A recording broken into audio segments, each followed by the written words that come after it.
এই দেশের সেনাবাহিনী দুর্বল হয়ে গেলে লাভ কার বলেন তো?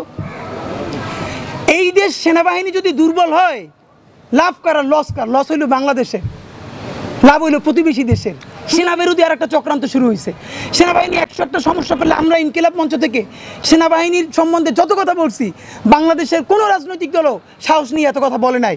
কিন্তু একটা গ্রুপ সুযোগ পাইলেই কথা নাই, বার্তা নাই, বিচার নাই, আচার নাই, তার আগে কতক্ষণ বলবে পাহাড় থেকে সেনাঘাঁটি সরাও, কতক্ষণ বলবে ঢাকা থেকে সেনাঘাঁটি সরাও, মানে হইলো সারা দেশ থেকে সব সেনাবাহিনী ঘাঁটি সরাই দাও আর ভারত হয় সেইটারে দখল করুক। এটি হলো মনের বাসনা। পাহাড়েও সেনা থাকতে পারবে না, সমতলও থাকতে পারবে না, থাকবে খালি ওরা আর থাকবে ভারত। এটা কি ভাই?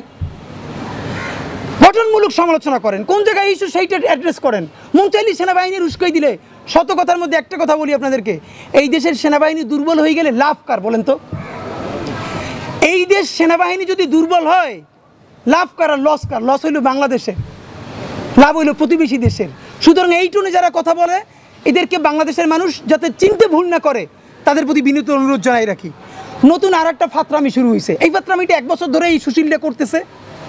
আপনাদেরকে আবার মনে করি, আমাদের আনু মোহাম্মদ স্যারেরা, এই যে আমাদের ঢাকা ইউনিভার্সিটির ইংলিশ ডিপার্টমেন্টের এমিরিটাস প্রফেসর সিরাজুল ইসলাম চৌধুরী স্যারেরা, ভাই আমার জন্ম থেকে যেদিন তারে চিনি, সে কোনো সরকার চেনে না, প্রধানমন্ত্রী চেনে, সে খালি চেনে রাষ্ট্র, কেউই চেনে না।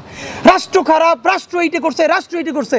তার সমস্ত শিষ্যরা হাসিনা যখন গুম করে, খুন করে, হত্যা করে, ধর্ষণ করে, দিনের ভোট রাত্রি করে, এমন কোনো জঘন্য হত্যাকাণ্ড নাই করে না, ভারতের সেবাদাসগিরি করে, তাবেদারি করে, একদিনও বলে না এটা হাসিনা করে, এইটা আওয়ামী লীগ করে। কে করে? রাষ্ট্র। ওমা, এখন এরা হেদায়েত পাই গেছে। এই 1 বছর ধরে এখন আর রাষ্ট্র বলে না, এখন বলে ইনুস করে, ইন্টারিম করে। মানে হিপোক্রেসির তো একটা চূড়ান্ত পর্যায়ে থাকা দরকার ভাই। বুইরে হয়ে গেছেন, মইরে যাবেন, আল্লাহ রাসূলেরও বিশ্বাস যদি না করেন তাও তো ন্যূনতম একটা চিন্তা করেন যে মানুষ ফাতরা বলে। আপনারা এতদিন বাচ্চাদেরকে এখন যেগুলো বোঝে, আপনাদের সারা জীবন বলছো। দেখেন আগে স্লোগান দিছে এইখানে, যেই রাষ্ট্র মানুষ মারে সেই রাষ্ট্র ভেঙে দাও। এখন আর রাষ্ট্র ভাঙতে বলে না, এখন বলে ইন্টারিম ভেঙে দাও। কেন ইন্টারিমের প্রতি তোরা তো জ্বালা কেন? তুই আগেও কইছো রাষ্ট্র ভাঙতে, এখনও কবি রাষ্ট্র ভাঙতে। হাসিনের আমলে কইছে রাষ্ট্র ভেঙে দাও, এখন কয় ইনুসরে ভেঙে দাও, ইন্টারিমরে ভেঙে দাও। ভেঙে আনবি কেন? তোর ভারতরে আনবি, মানে কি ভাই? কিন্তু এর একটা ভাব নেওয়ার চেষ্টা করে, এরা প্রচুর শুদ্ধ কথা বলে, রবীন্দ্রসঙ্গীত গায়, শান্তিনিকেতনে যায়, এরা আরবান এলিট, পশ, গুলশান, ধানমন্ডি, বারিধারায় তারা প্রচুর কালচার করে, আর্ট করে, কিন্তু মূলত যা করে ভারতের দালালি করে। তা আমরা যেহেতু ইংলিশে বলি না, এই জন্য তো পশ মনে হয় না। তো আপনাদেরকে যেটা বলি ভাই, আপনাদের মাধ্যমে বাংলাদেশের রাজনৈতিক দলের কাছে একটা বিনীত অনুরোধ করতে চাই। সেটা হলো, যে কোনো বিপদ আপদে আপনারা যে দলীয় প্রধান বা সেক্রেটারি সব জায়গায় যান, হসপিটালগুলোতে দেখেন আপনাদের সাথে লোক যায় 200-300। কি ভয়াবহ একটা অবস্থা হসপিটাল তৈরি হয়। আপনাদেরকে হসপিটালাররা কিছু বলতে পারে না, কেউ কিছু বলতে পারে না, আপনারা শোডাউন দিয়ে আসেন। একদিকে বিএনপি যায়, একদিকে জামাত যায়, একদিকে অন্য পার্টি যাবে। আপনাদেরকে একটা বিনীত অনুরোধ করি, এখন যদি নাও যায় তাহলেও আবার একটা রাজনৈতিক দলের সমস্যা আছে। জনগণ বলবে মানুষ মরে গেছে, বিএনপি যায় নাই, মানুষ মরে গেছে, জামাত যায় না, এনসিপি যায় না, আছে তারাও জ্বালায়। তো আমরা বরং জনতার একটা অনুরোধ করি, জনতার তরফ থেকে রাজনৈতিক দলরাও বলি, এখন থেকে যত এরকম আমাদের বড় কোনো বিপর্যয় ঘটবে, ভলান্টিয়ারিং করার জন্য আপনারা বাইরে আপনাদের প্রশিক্ষণপ্রাপ্ত কর্মী দেন, বাইক সার্ভিস দেন, অন্যান্য সাপোর্ট দেন। প্লিজ আপনারা যারা উপরের শ্রেণীর নেতৃবৃন্দ, আপনারা হসপিটালে প্রথম দিকে ঢুকেন না, পুরো চেইন অফ কমান্ড হসপিটালের ভেঙে পড়ে।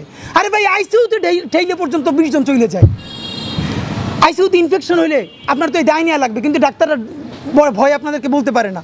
তা আমরা রাজনৈতিক আপনাদেরকে অনুরোধ করি, জনগণ বিপর্যয় হইলে আর রাজনৈতিক দলরে বলবেন না তোমরা কেন যাও না। পারলে হ্যাঁ, জামাতকে একটা ধন্যবাদ জানাই, জামাত দেখেছি 50 লাখ টাকা তারা এই ফান্ডে দিয়েছে। এবার বিএনপির বলবো আপনারা এখানে 1 কোটি টাকা দেন, অন্যান্য দল বলবো আপনারা 2 কোটি টাকা দেন। এই কাজগুলো করেন, ভলান্টিয়ার দেন, টাকা দিয়ে সাহায্য করেন। প্লিজ হসপিটালে আপনারা শোডাউন দিয়েন না।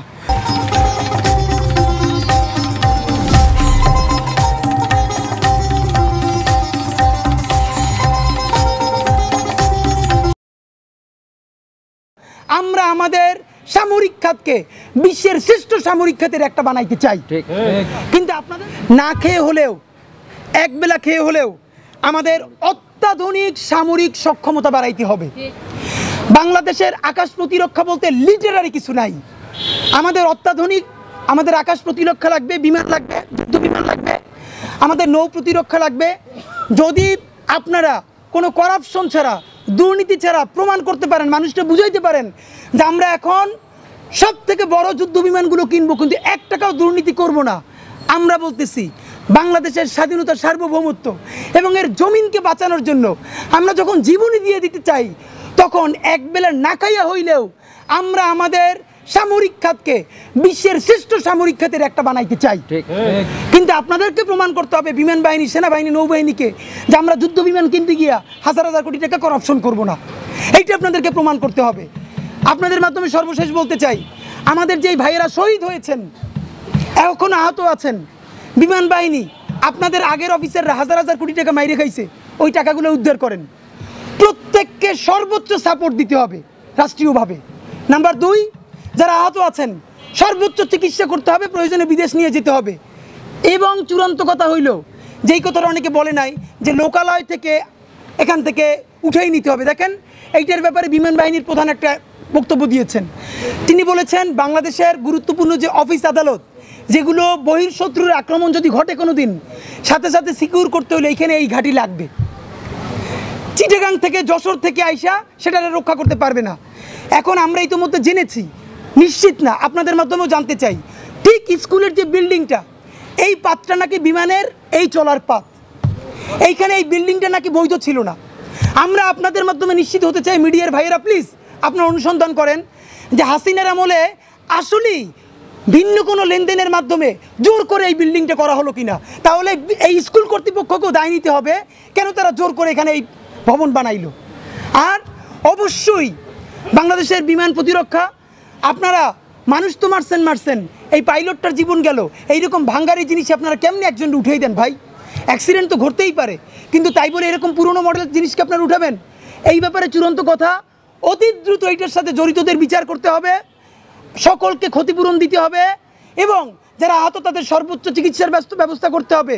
তবে এইটাকে ক্যাশ করে ছাত্রলীগ, আওয়ামী লীগ, গুন্ডা লীগ, গুজব লীগ, সুশীল লীগ যদি নতুন কোনো কেওয়াস তৈরি করতে চায়, তাহলে তাদের যা আছে সেটার ভেঙে দিতে হবে। সরকার যা পারে সেটার সমানে পিটিয়ে ভেঙে ফেলতে হবে, আর কোনো কথা নাই।